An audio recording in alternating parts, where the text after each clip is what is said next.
Hello student, आज हम बात करते हैं द्रव की अविनाशता के नियम के बारे में। द्रव की अविनाशता का मतलब होता है नाश ना होना। द्रव्य आपको पता ही है, पदार्थ को द्रव्य कहते हैं।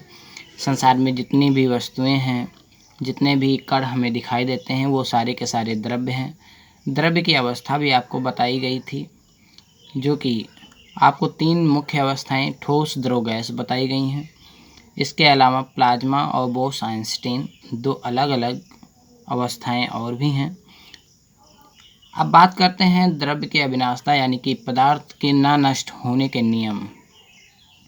सर्वप्रथम लेवाइसिए नाम के वैज्ञानिक ने 1774 ईस्वी में एक प्रयोग किया और उन्होंने बताया कि जब 2 या 2 से अधिक तत्व या यौगिकों को रासायनिक क्रिया के द्वारा किसी दूसरे यौगिक में परिवर्तन किया जाता है तो उनके द्रव्य की नष्ट न होने की प्रवृत्ति होती है।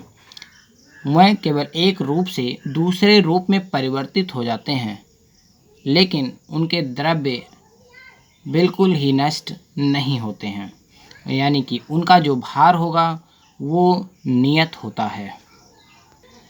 द्रव्य की अविनाशता के नियम को द्रव्यमान संरक्षण का नियम भी कहा जाता है। द्रव्यमान संरक्षण के नियम को सर्वप्रथम लेवाइसिए ने 1774 ईस्वी में प्रतिपादित किया।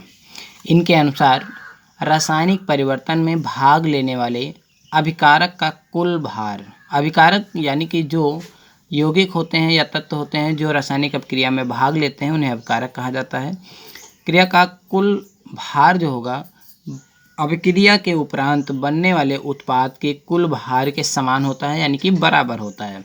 अर्थात हम कह सकते हैं कि रासायनिक परिवर्तन में ना तो द्रव्य उत्पन्न होता है और ना ही नष्ट होता है, केवल एक रूप से दूसरे रूप में परिवर्तित हो जाते हैं।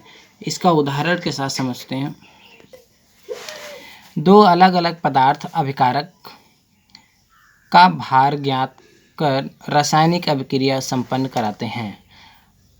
अभिक्रिया के उपरांत उत्पाद का भार ज्ञात करते हैं। अभिक्रिया बंद पात्र में होनी चाहिए।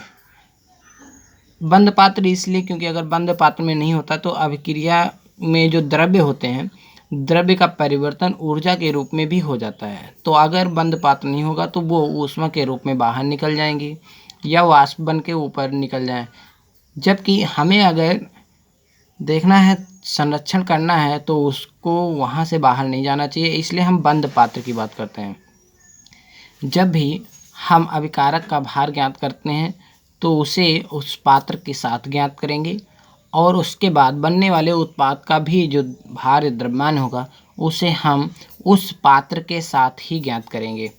तो इस प्रकार से अभिकारक का जो द्रव्यमान होगा वो उत्पाद के द्रव्यमान के बराबर होगा।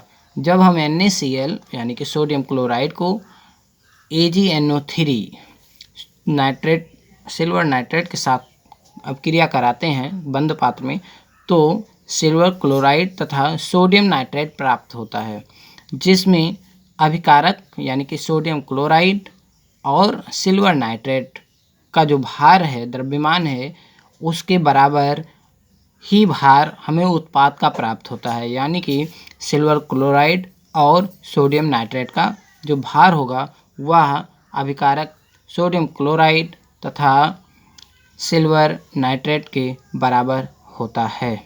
यही द्रव्यमान संरक्षण का नियम है और इसी को हम द्रव्य की अविनाशता भी कहते हैं।